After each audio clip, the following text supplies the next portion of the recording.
భూగర్భ శాఖ డాక్టర్ వివేక్ గారికి, నగర ప్రథమ పౌరురాలు సోదరి మేయర్ విజయలక్ష్మి గారికి, గౌరవ ఎమ్మెల్సీలకు, కార్పొరేషన్ చైర్మన్లకు, ఈ ప్రాంత నాయకులకు, ఇక్కడికి ఇచ్చేసినటువంటి అక్కా చెల్లెలందరికీ కూడా పేరు పేరున హృదయపూర్వకంగా నమస్కారాలు తెలియజేస్తా ఉన్నాను.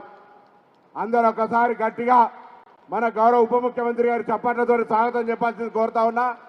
ఎందుకంటే ఈ రాష్ట్రంలో వారు ఆర్థిక శాఖ మంత్రిగా గౌరవ ముఖ్యమంత్రి రేవంత్ రెడ్డి గారి నాయకత్వంలో మహిళా శిశు సంక్షేమ శాఖ మంత్రి సీతక్క గారితో కలిసి ఈ రాష్ట్రంలో ఒక విప్లవాత్మకమైన నిర్ణయాల ద్వారా మహిళలకు న్యాయం చేసేటువంటి ఒక దీక్ష బోని ఈ 5 సంవత్సరాల కాలంలో 1 కోటి మంది మహిళలను కోటీశ్వరులు చేయాలనే సంకల్పం తీసుకొని ఆ దిశలో కార్యాచరణ తీసుకుపోయి భాగంగా ఈరోజు హైదరాబాద్లో ఉన్నటువంటి 31,000 మహిళా సంఘాల్లో పావలా వడ్డీ గత 10 సంవత్సరాలుగా రాలే ఆ పావలా వడ్డీనిచ్చే కార్యక్రమాన్ని ఈరోజు ఇక్కడ ప్రారంభిస్తున్నటువంటి గౌరవ ఉప ముఖ్యమంత్రి గారికి వేదిక మీద పెద్దలందరూ కూడా ధన్యవాదాలు తెలియజేస్తా ఉన్నా.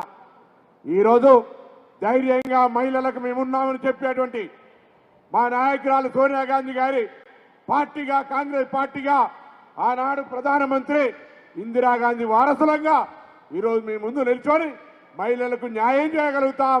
మహిళలకు న్యాయం చేసే పార్టీ కాంగ్రెస్ పార్టీ మాత్రమే అని చెప్పడానికి ఇలా మీ ముందుకు వచ్చినామనే మాట మనం చేస్తా ఉన్నాం.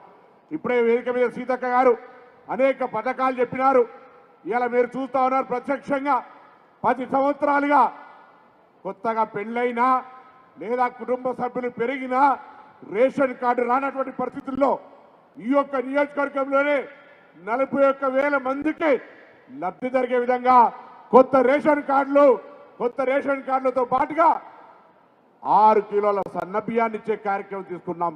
ఇలా మీరు చూస్తా ఉన్నారు పండుగలకు పబ్బానికి అవ్వగారింటికైనా అత్తగారింటికైనా గుడికి పోయినా బడికి పోయినా లేదా ఎక్కడికైనా పోతే కూడా ఇలా ఉచితంగా బస్సు సౌకర్యాన్ని కలిగజేసినాం.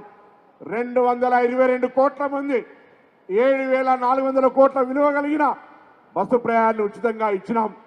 200 యూనిట్ల ఉచిత విద్యుత్ ఇస్తా ఉన్నాం. ఒక మాట మాత్రం మీకు తెలియజేస్తా ఉన్నా, ఈరోజు ఈ ప్రభుత్వం విశ్వాసంగా మహిళల పట్ల గౌరవంగా మహిళలకు న్యాయం చేయాలి, మహిళలను ఉన్నత స్థానానికి తీసుకుపోవాలనే ఆలోచనతోటి నిండు మనసుతోటి ఉంది.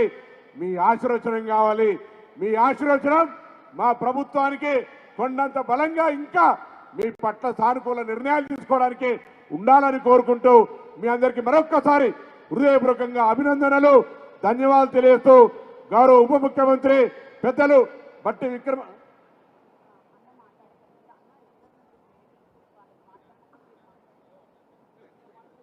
సభాధ్యక్షురాలు కార్యక్రమ నిర్వహణ ఉప ముఖ్యమంత్రి గారు సందేశం కన్నా ముందు మన మహిళా సోదరిమణులు వారి అభివృద్ధి గురించి, వారికి కలిగిన సౌకర్యాల గురించి, మన ప్రభుత్వం ఇస్తున్న కార్యక్రమాలు